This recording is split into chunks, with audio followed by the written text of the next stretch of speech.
Whilst I'm going through the session, as people start to join, please do put any messages in the chat. It is being recorded, so we do have an online audience as well. So welcome to anyone watching this online, on YouTube, on our website, wherever this may be.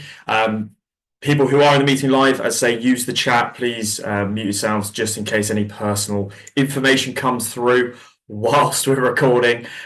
We don't want that to be spread out to anybody. And same goes, if you've got any questions, pop them in chat. I'm looking at the chat throughout the meeting. I can see that at all times. So if is anything you want to say, I can address it there. And also, just to let everyone know, I will open up for questions at the end. So if you've got any questions around anything I discussed today, or any digital support that you might require, anything that you can think of, any systems, anything really, you can open up for questions. I'll also leave my details at the end to point you in to where you can get extra help, really. So this session I put together really based off of lots of questions and support, questions I was getting, support I was offering on a day-to-day basis, really around how people were using their email systems. Now, one of the worrying things that I have found is that there are a few care organisations who are using non-secure email systems. So they might be using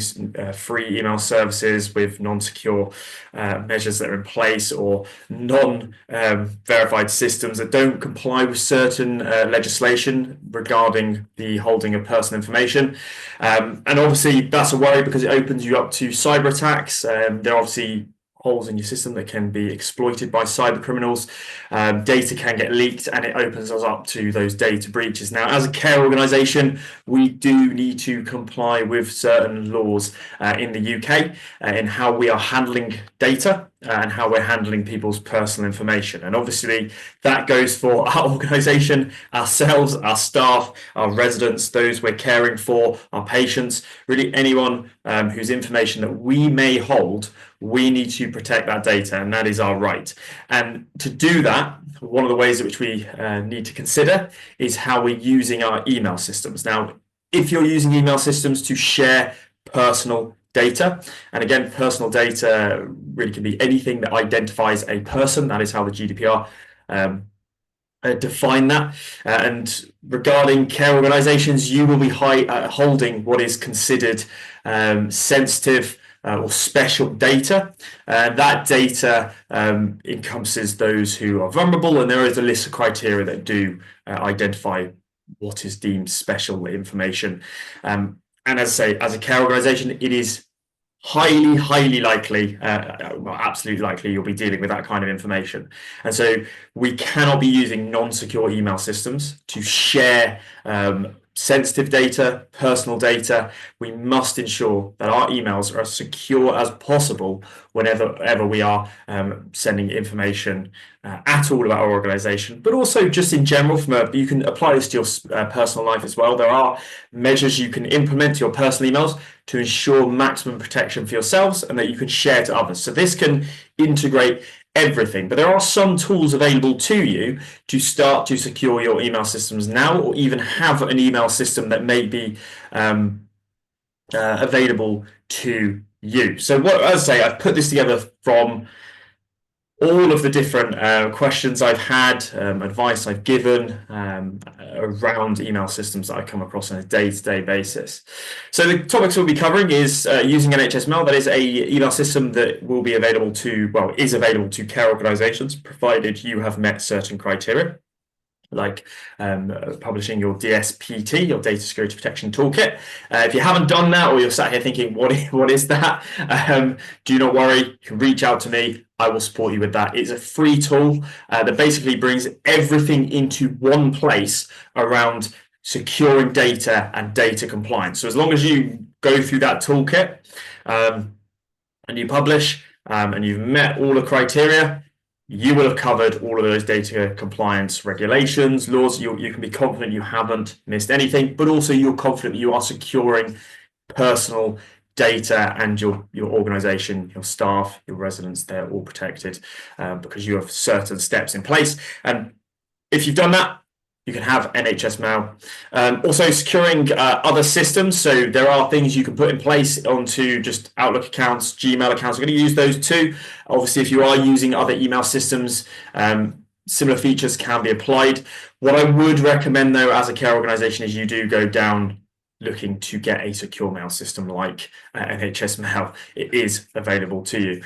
We'll look at email encryption. What does that mean? Why it's important? We'll look at two-factor authentication, which, as studies show, is really a gold standard in preventing the majority of data breaches in terms of phishing attacks. And we'll also look at recognizing and avoiding those phishing attacks. So something that's really important that you are implementing in training for your staff, and you're regularly looking at that. Phishing attacks are so prevalent. Even I have had a few come through this week. So they are constantly coming through, and they can look very, very legitimate. So what is secure mail to begin with? Secure mail is basically just looking to protect the contents of emails. It ensures that we're applying confidentiality, integrity, and authenticity. Authenticity, a big one. And again, I will touch on what that means and why. Cyber criminals, they can intercept emails, they can spoof emails, they can even in some cases change content of emails, and so we need to ensure the authenticity. Encryption, again, big one. If we are ensuring that we are using a system that encrypts our emails from end to end, it will mean that those emails can't be intercepted, certain systems can't be accessed, the data is encrypted, and I'll touch on what that means. And then those authentication methods we can put in place to ensure maximum security. So just some quick statistics to highlight here. This is pulled from the Cybersecurity Breaches Survey, which was done in 2024. If you look back over the past few years, data is quite similar when you're looking at it, but this is just to highlight some, well, really what we're dealing with here in terms of cyber awareness standpoint. So 50% of businesses have reported a cyber breach or attack in the last 12 months. So that was during 2024. Half of them reported a breach. Now we know from data, most don't actually report breaches or attacks. Even yourselves, you might have had phishing attacks. You might have just deleted the email. You haven't actually gone through the steps to report it. It doesn't mean it wasn't there. It's just these are the people actually reporting. So we know a lot of these, half of them are reporting cyber breaches. 70% of medium-sized business, that's more likely to be yourselves as care network care organizations, 70% reported a cyber breach or attack. So that's quite worrying that with 70% of them, the majority again, reporting that there are breaches or attacks happening. We have to consider we are holding personal data, and we need to comply with those laws to ensure that data is protected. So we know this is very prevalent, those attacks.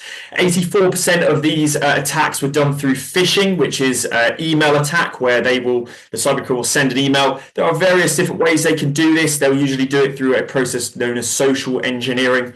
Well, they'll pretend to be somebody they are not, and they'll be trying to get you to act quickly by using certain language, which we'll look at later on, in order to get you to click on an email and give, well, volunteer, personal, sensitive information. There's also other techniques they use, which are smishing and vishing. So smishing is a text message, where they might send you a text pretending to be somebody else, or phone you pretending to be somebody. And we often find that successful phishing attacks are often accompanied with vishing attacks, where sometimes these criminal networks will send these emails, people respond to them. They will then get a phone call from the cyber criminal, pretending to be either from the bank, the police, saying, look, we know you've been attacked. We need to ensure some steps to make sure your bank's safe, or this, that, and the other safe. And they'll be trying to extract even more information. 35% through email impersonation. So this could be done through CEO fraud, someone pretending to be somebody within the company, having done background research on the company who's within your organization. 17% through malware, where they're sending malicious software to your computer, either in a download or clicking on a dodgy link. You'll download this software onto the computer, which can either sit on the computer and spy, can look at your documents, can access files, can look at passwords, whatever you're inputting, collect data, can even lock down your system in the form of ransomware. So this is another way in which this is done. So we know this is very prevalent. We know a lot of breaches and attacks come through via email. And again, the majority of these data breaches and attacks are happening as a result of email. So we need to make sure we have the steps in place to protect our emails as much as we possibly can. So let's begin with NHSMail. As I said, if you are a care organisation, you will have access to NHSMail, provided you have published your DSPT. And again, I can support you with that. You can reach out to me at the end of this session. I've dropped my email to those who are watching this live. And if you haven't done that and you want NHSMail or you want more advice, you can email me. You'll see my email at the end of the session as well, and I'll be able to support you on there. I won't see any comments to the video itself. Just send me an email, especially regarding anything personal or personal information.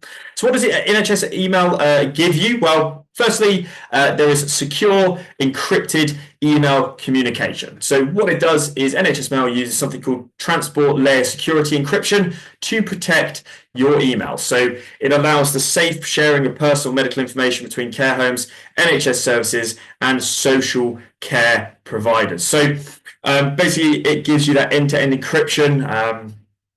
Let's just say, for instance, I will touch on what encryption actually means in detail in a moment, but the easiest way to explain it is if somebody tries to get into your email or extract your emails or try to pull that information for your emails by, let's just say, hacking in this case, let's make it really broad, they will get through unreadable code. They will not be able to see what that contents of the email says, but also they won't be able to intercept that email once it's being sent. End-to-end means in its sending process. So there are cases where cyber criminals can intercept the email as it's sending, change the content, so when it arrives, it looks like it's actually come from the real person because they've intercepted it. They won't be able to do that if you've got end-to-end encryption. It also prevents cyber threats, so phishing, malware, spoofing. It doesn't say they don't come through, but NHS Mail do have a team that are in place to ensure that these phishing attacks, malware and spoofing attacks are mitigated as much as possible. So you have the facility to report phishing attacks on there. It goes to a team. They determine whether it is a phishing attack. They look at how that got through in the first place, and then they put in the updates in place to ensure that those type of attacks can't come through. It is very difficult to spoof a secure mail service like this.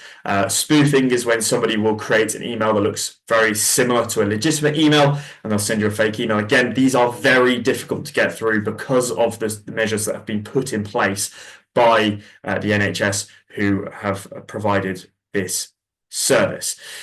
Also, as I say, malware, very difficult to get through. There are extra security measures there. It ensures GDPR and NHS compliance. So again, if you are looking to comply with GDPR regarding sending of personal data, personal information, sensitive data, if you've got NHS Mail, you are complying in terms of when you're sending that information. Again, that's to do with how you're processing information. And if you are completing one of your activity reports, for instance, you would showcase that one of those that is using processing sensitive data would be NHS Mail, and that's something that you would put down on there. It uses multi-factor authentication. So for instance, you might put your email address, password, and then NHS Mail will prompt you to put in a second factor, which we'll touch on in a moment, why that is so beneficial. It also directs you to have a strong email. So you have to comply with certain criteria when you are creating an email. You also get prompts to create new emails, and also NHS Mail will delete your account after 60 days of non-use and lock it after 30 days. So that ensures that if people are leaving organizations or they're moving roles, then if you have forgotten or you're not moving them off the system, which can in itself pose a risk, NHS Mail will automatically do that through inactivity. Securely integrates with NHS and social care networks, again, highly beneficial, reduces risk of human error in email communication, and also I'm skipping way ahead there, and also provides business continuity and recovery disaster. So there's a whole team process in place for that as well. So lots of secure measures already integrated into this system. And as Nada has put in the chat, I'll just read, if you do not use NHSMail, you must use an email service that meets the secure email standards. That's something you have to do anyway. This is a minimum requirement for email systems in health and social care, and meeting the secure email standard means that your email system is secure enough to keep sensitive information safe. And as I say, NHSMail is something you can have to do that, provided you have completed the standard to meet DSPT. And one thing I will say is that I have spoken to many care networks who are still using personal emails, so they will have some form of email system, or they had a secure email system and they may have lost access to it, and rather than redeeming that or rectifying it, they've started using personal email. Huge data breach, huge non-compliance piece, and you are opening yourself up for gross misconduct, not meeting certain legal frameworks if you are doing that. So let's just give an example of using NHSMail. So let's just say you're sending sensitive resident information securely through NHSMail. Using non-secure mail poses huge cyber risk to home, doesn't comply with legislation. If you're using NHSMail, it enhances cyber security. And an example of this, sensitive information such as a hospital's discharge summary for resident, medications, questions, etc., are sent securely through the shared NHSMail account.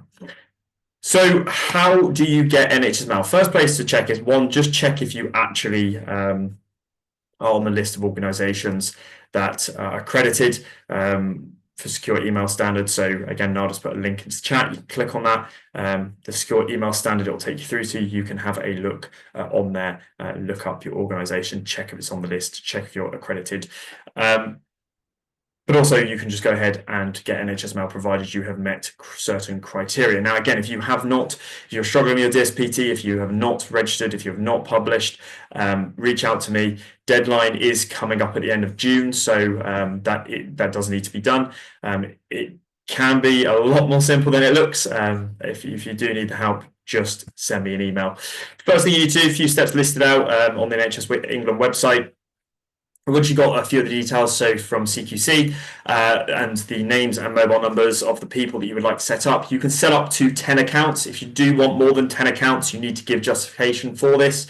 So you need to provide documentation to the help desk in order to get that done. You then will need to fill out an online registration form. So literally click on this link that I've applied. You can have access to these slides as well. But again, you can just type in sign up for NHSMail and it'll take you through to a link online.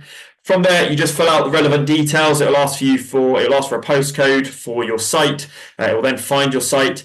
You click on that. You then input a few details. There's two ways you can do it, either with a one-time passcode or with a manager's CQC ID, and then it will carry on through and set up NHSMail for those you have nominated. Now, sometimes you might be trying to set up NHSMail and you might pop in the postcode, and the organization name will appear. You click on the organization name and you get this error message. So you'll see this red box here, and it says your organization, and it tells you what your organization is already registered for NHSMail. Please contact the help desk. Now, you might sit there and think, well, I've never used NHSMail. None of us have access to it. What's this talking about? This must be an error. During the pandemic, most care homes, care organisations were set up with NHSMail automatically. Now, the issue with that is that a lot of them didn't use it. And as I said before, if you don't use your NHSMail for 30 days, it is locked. And if you don't use it for an additional 30 days on top of that, it is permanently deleted. Now, you will still have what is known as a shared mailbox. So when you open NHSMail, you will be given an individual NHSMail account, and that will usually comprise of your name at nhs.net.uk. So that's how it will be set up. So with that, you'll be linked to what is known as a shared mailbox, and your shared mailbox is made up of it'll have your ODS code at nhs.net. Again, it's very similar to the individual account, but instead it says and it's your ODS code. That is your shared mailbox for your organization. Now, to your shared mailbox is what all the accounts, the additional accounts, will be listed or linked to. So everybody that has their own individual account will also be able to access the shared mailbox. However, there isn't a login detail. There aren't login details to the shared mailbox, so you won't be given a password and an email address to log into that.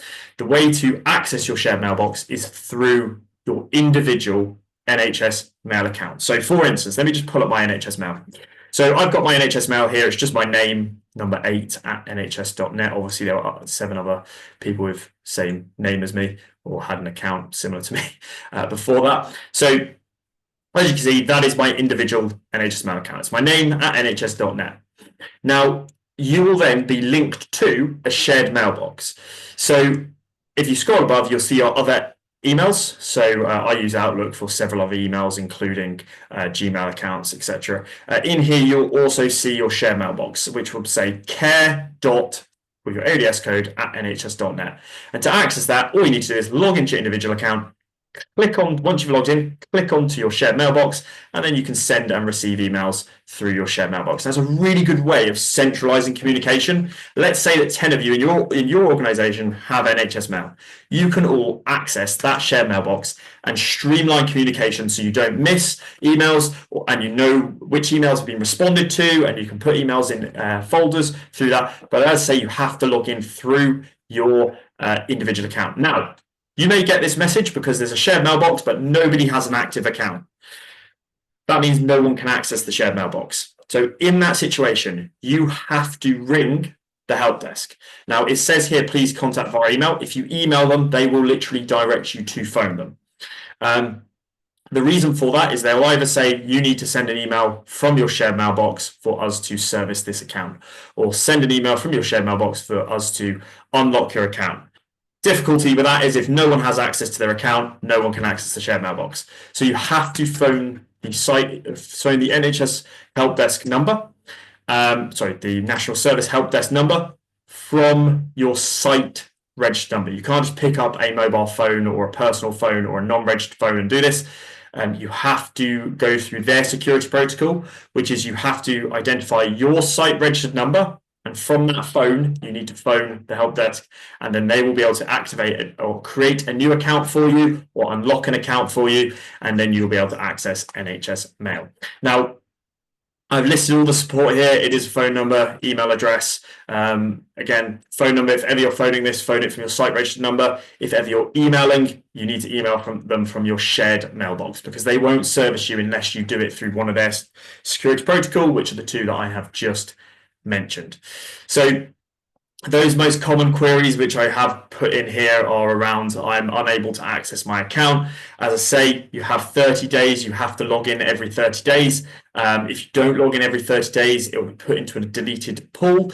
You have 30 days to reactivate that account. If you don't do that, it will be deleted permanently, and you'll need to phone them to get a new one created. You can also get someone else in your organization who might have access to just send an email from the shared mailbox, and then they can do it that way. But otherwise just phone them from the site registered number. Okay, that's good. So this takes us to encryption. So as I mentioned before, secure mail allows for encryption. And that is one of the standard requirements for secure mail. Secure mail systems will have this.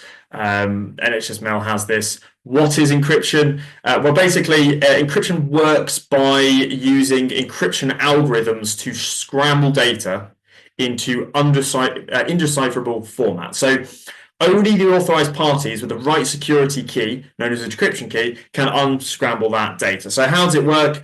Basically, you have plain text, which is what you can read. That is text you can read, and it makes sense. And encryption will put that into what is known as ciphertext. Totally unreadable, pretty much impossible to decipher, and that's what makes it so secure. So typically through the use of cryptographic mathematical models known as algorithms, that's how they do it. To decode the data back to plain text requires something called a decryption key. Don't worry, it doesn't have to be that technical. It can literally just be a password. And in the case of this, encrypting your emails might be just having a password on an email that you put in, or literally putting a password into your email system to log in. Without that, a cybercriminal can't access your data, because if they try to, it would just come through as unreadable text. Now, encryption has been around for thousands of years. It's not new. Really early example, Julius Caesar used to use a very simple form of encryption in his letters. That was called Caesar cipher. So that's a very early version, and it's become much more complex. Complex computer algorithms now do it, and that's why it is such a secure method, such a secure service that is offered to us. And as I say, encryption allows a number of different facilities, from end-to-end encryption, so protecting the information as it sends, through to protect the information as it's stored in our emails. And you can also encrypt entire systems, your computer, your phone, documents you can encrypt. Lots of different things you can apply encryption to. And one really safe measure, which I always recommend, is even if you are using a secure email, just make sure that your documents themselves are encrypted. So let's say you've got a Word document with sensitive information, right? Really good practice before you even send that is just to make sure you're applying some form of encryption on here. And I'll show you the most simple way to do that. I'm just going to hide some information on here. So all you need to do is go to File. So this is on Word. You go to File, you go to Info, you go to Protect Document, and you can encrypt with a password. So you can even go right down to that level. You can add a password to your document. It encrypts the information in that document, and then you can send it through email. So that's applying an additional step of encryption. And you can do that really all of your systems, actually. And I do several other sessions which look at cybersecurity, which look at how to encrypt your data. Part of DSPT is about encrypting your devices. And I run a session on that as well, and I can provide you with support there if you do need to reach out to me, and I can show you how to encrypt your computers, your external hard drives, your memory sticks, your phones, whatever it is you might want encrypted. So let's look at some security features we can add to Outlook to ensure that it is secure. And as I say, you can apply this to your personal life as well. Now, easiest way to start, and this is not an advert for Outlook, would be to just have Outlook for Business. Now, Outlook provide a paid service, which is a business account. It is something you have to buy and subscribe to. But Outlook for Business gives you TLS encryption, gives you end-to-end encryption, gives you digital signature encryption as well. Has a team that you can report emails to, report phishing to. They have those similar steps in place, all managed through Microsoft by having Outlook for Business. The free version of Outlook does not have these steps necessarily applied, and you would either have to apply them yourself by adding them on through other companies or buying these services. And it can get very difficult, complex, but it is there, Outlook for Business. They will give you the service, and they can provide that service to you. When you have Outlook for Business, in the same way you can, this is NHSMail just in general, you can see I have a report feature which reports phishing. That would go to the NHSMail team, who then validate that email. But with Outlook for Business, you can also report phishing emails in there. And as I say, you also have end-to-end encryption applied to your email. So that's the easiest step, just getting an Outlook for Business account. As I said, this is not an advert. It's just the reality of this. Now, Outlook can also be used as a platform to hold other email services in, or email systems. So for instance, you don't have to just have an Outlook account to have Outlook. You can have an Outlook platform. As you can see, I've got this, and I have several other emails linked to my Outlook. Now, none of these emails are private emails. I share these with everyone, so there's no data I'm leaking here on myself. But I have Gmail accounts in here. I have other platform accounts. These aren't all Microsoft Outlook accounts. I've just linked them into Outlook, and I'm using Outlook as a platform, and I can use that platform to apply steps to secure my email. But if you have a Microsoft Outlook account, there are some additional things you can do to secure your mail. Now, one of those which I'm very quickly going to touch on, I'm not going to spend too much detail because I really don't want to overcomplicate this. If you have NHSMail, this will all be done for you. If you have an IT servicing team who have implemented secure email for you, or you're on that list of accredited and you have secure email standard met and you have secure email, you won't need to do this. And also, if you have Outlook for Business, you won't need to do this. But you can also apply something to your email called digital certification, or also digitally signing and encrypting individual messages through these two methods here on my screen. Now, to do this, to apply what is called digital certification, where you can add those digital signatures and you can encrypt individual emails and send those to people, and they can open those emails with passwords or whatnot that you have supplied or provided. As I say, you will need digital certification. Easiest way to look into that is just go onto online and just search digital certification Outlook. You would do that through a third party, so you would buy that digital certificate through a company that offers that, and you would link that to your Outlook account. And once that's in place, you can then do that. It's the easiest way to describe it. This is normally for much larger organizations who are implementing their own secure emailing practices or creating their own secure email system. This is for those much larger organizations who would consider this. On a smaller scale, you would usually just be looking at having an Outlook for Business or the NHSMail secure mail services that are available to you. So I'm not going to touch too much into that, just to say it is there. Now, you also can set up multi-factor authentication, and I would recommend this for all of your emails, personal and corporate as well. The reason for this is multi-factor authentication. I've put some statistics here. There were stats showing that 99.9% of attacks that came through via email could have been blocked. These were the successful attacks, could have been stopped just by having multi-factor authentication in place. Why? Well, with multi-factor authentication, what you do is you usually put your email address, your password, or your login details, your password, and then it will prompt you to do a second step before you can log in. So it's not just a password to get you to log in, you have to then do a second step. And that second step could be done in a number of different ways. So for Outlook, they offer 3 different ways in which you can do this.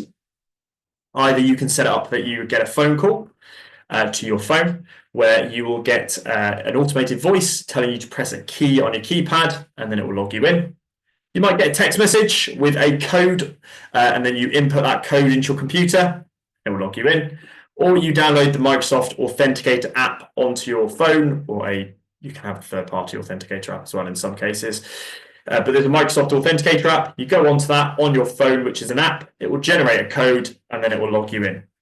In all 3 of those scenarios, if a cybercriminal had your email address and password, they still could not log in because they would physically need your phone in order to get in. And that's why 99.9% of successful phishing attacks could be blocked by having this. Because with a phishing attack, usually what happens is you'll click on a link, and this is one example. It will take you through to a website that looks very real. So it might be, let's just give a really plain example, linking this back to NHSMail. You might get an email from, it looks like it's from the NHSMail help desk, and they're telling you that your account might have been compromised, and they're saying, please click on this link to reset your password or check your account activity. So they give you a link. You click on that link, it takes you to an NHSMail login page, which looks exactly like NHSMail login. You put your email address in, you put your password in, you press login, nothing happens. And you sit there for a few moments and you keep putting your details in, thinking, why is this not logging me in? And then it suddenly occurs to you that this is a phishing email and this is a fake website. And what's happened is you've just given your email and password to a cyber criminal. Now, if you have multi-factor authentication in place, yes, they have your email address and password, but they cannot get in because they don't have your phone to use one of those 3 steps. Now, the way that cyber criminals often try to get around this is they will try to now phone you up pretending to be somebody to get that second factor out of you. So they might be, hi, this is the NHSMail team. You might have got an email saying your account details are compromised. We're just looking into this at the moment that your account is locked, so you won't be able to log in. Can you just provide us, we're just going to do a security check just to make sure it's you, and then we can service your account. We're just going to send a code to your phone. Can you read that code back to us? And that's how they'll try and get around that. They're often trying to get the code out of you through phone calls. You often see this where they pretend to be the bank, the police, HMRC, really people in positions of authority. Never give that code to anybody. Never give that text message. Never give that generated code to anybody. If anyone's ever trying to ask for that full code, it is a scam. You need to report that immediately. And you need to inform everybody else in your organization that this has happened. So another way which we're seeing that cyber criminals are trying to get around this is through something called SIM simulation. It's a lot rarer, but it is on the rise. There are reported examples, and I thought it was worth noting.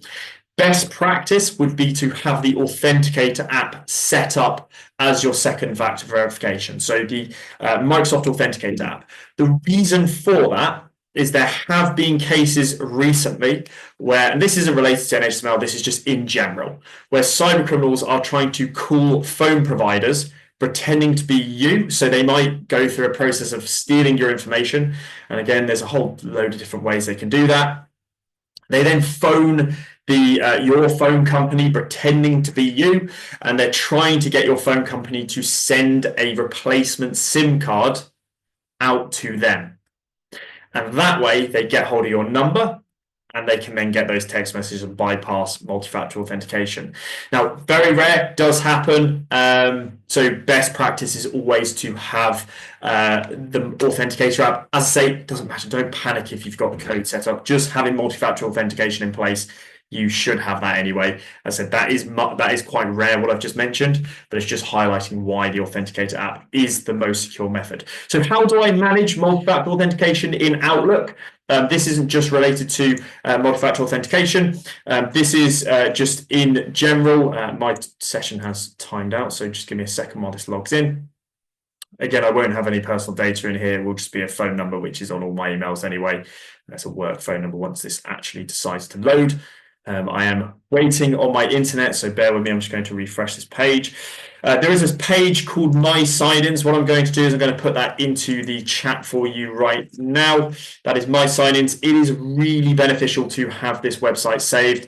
This is a web page for managing how you're signing into your Outlook account. And again, you can do NHSMail through My Sign-ins as well. And in here is where you manage your second factor authentication methods.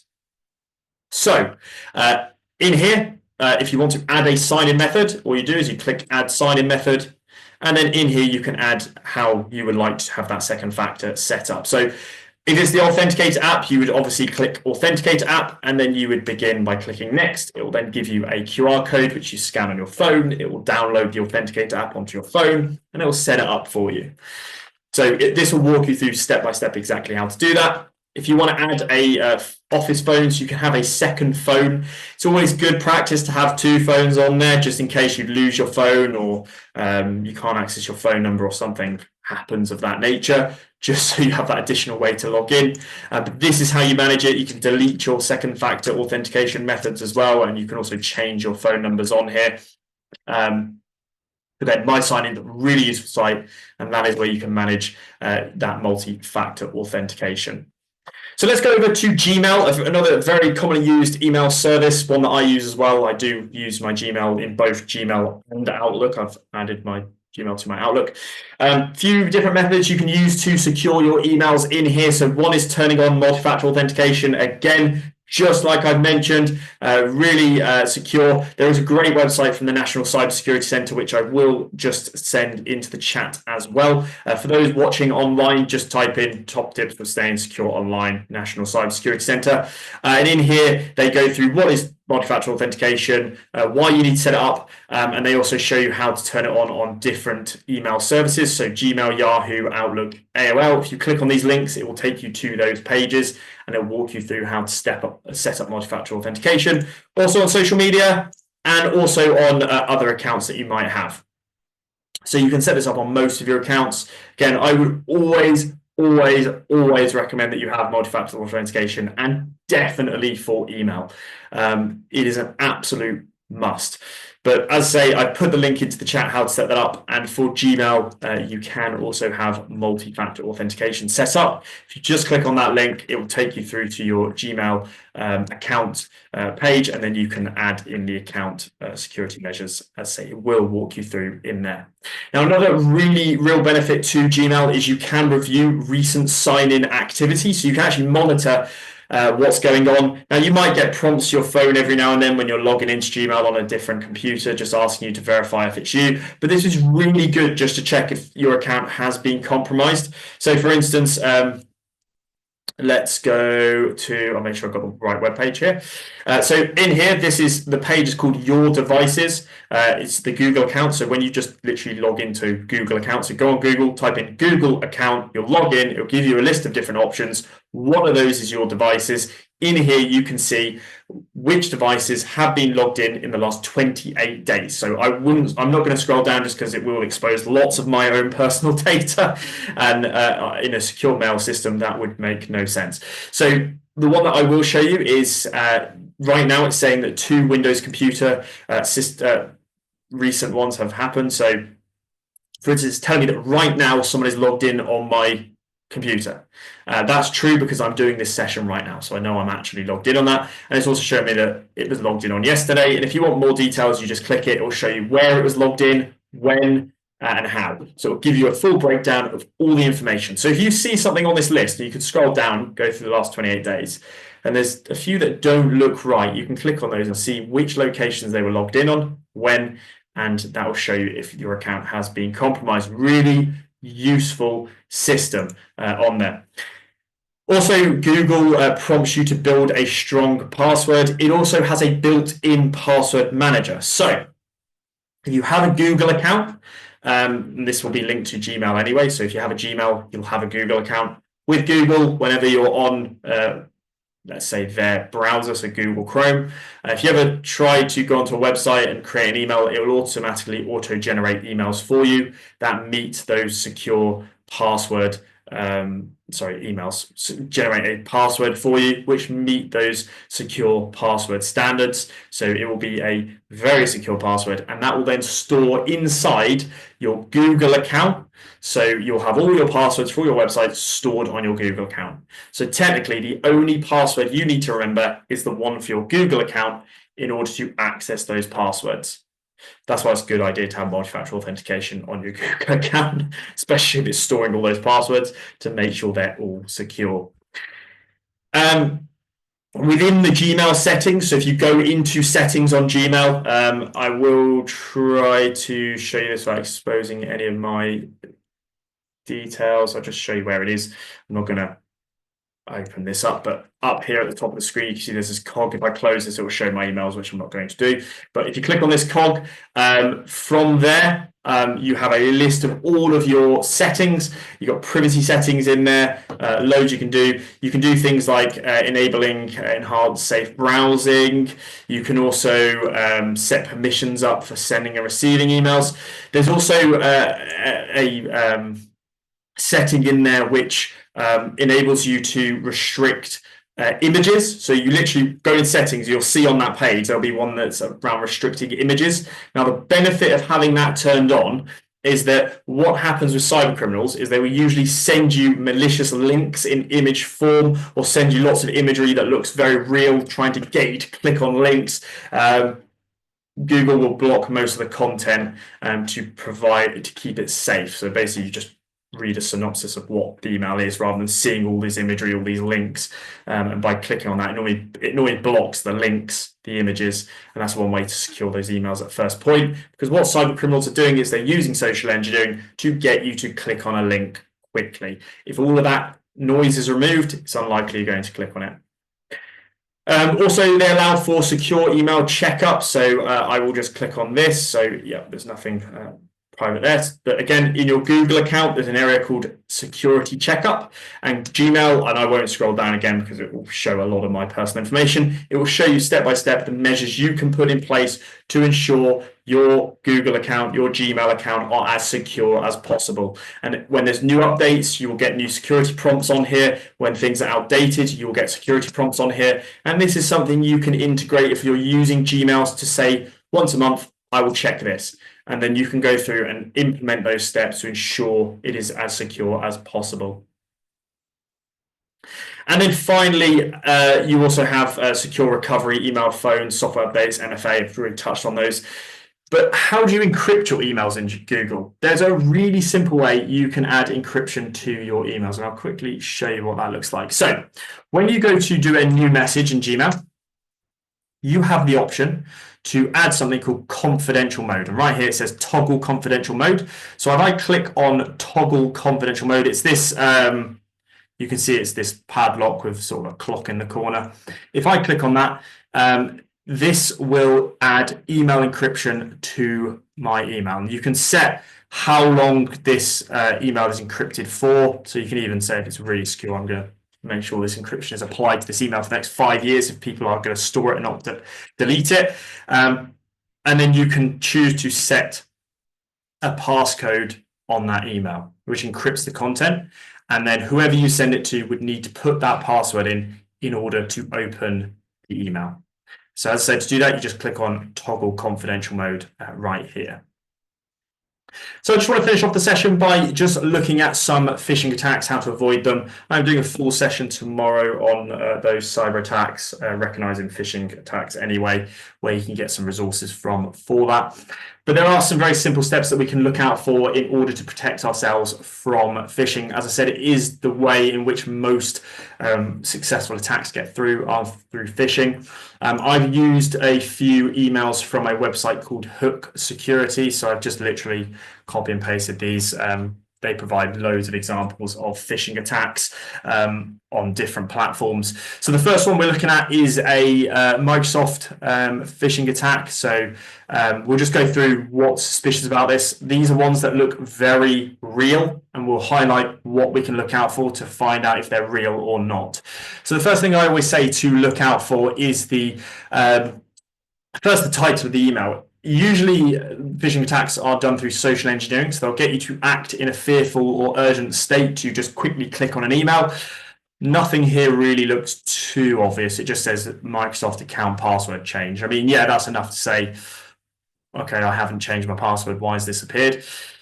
What I would say is once you go into the email, just see who has sent the email. So up in the sender address, you can see the email address here, which is support@msupdate.net. So again, this could be a real email. This could be from Microsoft. This example is of a spoofed email where the criminal has basically created an email to look almost exactly the same as a real Microsoft account to trick people. In a lot of phishing attacks, it will just be completely unrelated to what you're actually receiving. And normally you get a big giveaway here. I had one just last week, which was claiming to be from somebody that I know.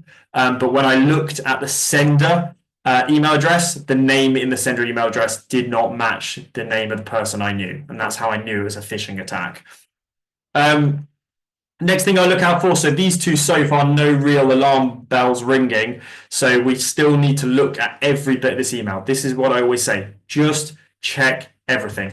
Don't just read your password's changed and then click on a link. That's what they're trying to get you to do. We need to analyze everything. So the next thing is your password for your Microsoft account, and it gives you your actual account name. Again, this is usually something to look out for. In most phishing attacks, you will normally get a non-personalized email. Phishing, they are usually just casting a huge net out and just trying to get as many people as possible to click on that link. So usually it won't be personalized. That in itself is a red flag. In this case, it is personalized. They are using your real email address or they're using your real name. But that doesn't say it's not a phishing attack. This could be a phishing attack where they are just targeting one individual, which again, does happen. And that's usually where you get these organized networks who will then try and phone you, will try and do various other methods to get as much out of you as possible. So we're going to read a bit more further through just to see if there's anything else that stands out for us. So it says, if this was you, you can safely ignore this email. If it wasn't you, your account has been compromised. So there, right there, we've got that fearful language. If it's not you, your account has definitely been compromised. So it's telling you there is no other alternative here. It has been compromised. So to fix this, you have to click one of these links. So that's where they're trying to get you. And this is where the red flags are now starting to show. They are putting you in that fearful state, and they're trying to get you to act in that fearful state by getting you to click on a link. If you click on one of these links, what will happen is you'll go to a web page that looks like Microsoft. You'll put your email address and password in. You'll press login, and nothing will happen. And the cyber criminal will get hold of your email address and password, and they will try to log in. And that is why having multi-factor authentication would protect you in that situation. So another one, this one fairly obvious one. This one just says new device signed in.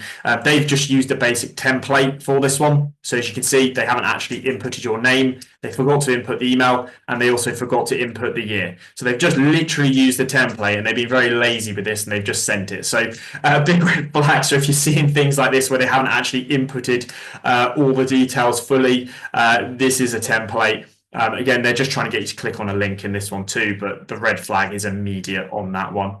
Another one from PayPal. This one, it actually is riddled with red flags, so we'll touch on this quickly. Again, just checking at the title, which says your account access has been limited. Red flag, fearful. Again, the email address itself looks like it's been spoofed. This could be a PayPal account, so that doesn't really give away. Non-personalized email, dear PayPal customer. Now, it's likely they've just sent this email out to 10,000 people at the same time. It's not personalized. If you have a PayPal account, all your information is on there. Why aren't they using your name? Now, this is where the fearful and urgent language really starts. So your PayPal account is limited. You have 24 hours to solve the problem, or your account will be permanently deleted. So in what world would PayPal, who might hold your, well, you might have money with them, you might have financial details and personal details and banking or business. What world is a company going to turn around and say, you've only got 24 hours to solve this, and if you don't, we're going to delete your account forever? It's not going to happen. So they're giving you a time scale, and they're saying if you don't do it, you'll be permanently deleted. So that puts you in that fearful state. You're more likely to click on a link.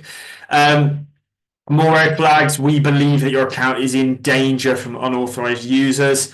And then finally, they say the only way to fix this is to click this link and confirm your details. And again, they'll steal your information by clicking on that link.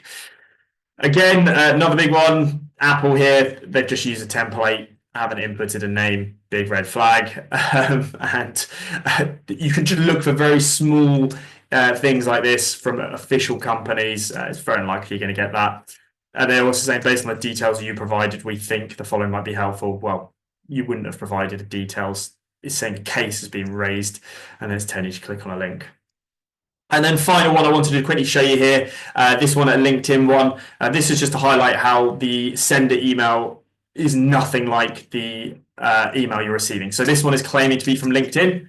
And the giveaway here is that if you look at the sender ID, it is from a company that is not LinkedIn. support@careerbuildcompany.com. Well, that's not LinkedIn. If this was from LinkedIn, that would be from LinkedIn. And that is instantly the giveaway of this is a red flag. So just report that, delete it. And that's the way in which you'd handle that.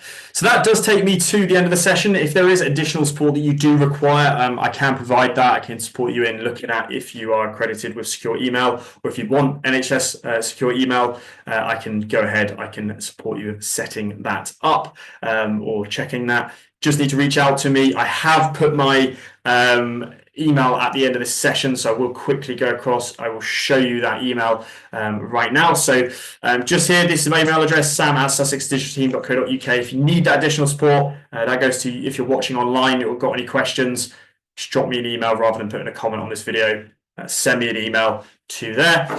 Also, everybody on this session, if you would like extra support, I don't just deal with secure mail systems. I do really everything when it comes to digital compliance, data protection, DSPT, all of it. I can support you on there as well. We also have a LinkedIn page with the Sussex Digital team. So if you go on there, you'll see all of our updates. So just give us a follow. And on the sussexdigitalteam.co.uk website, I run lots of webinars, and there are loads coming up, which go into several topics in great detail.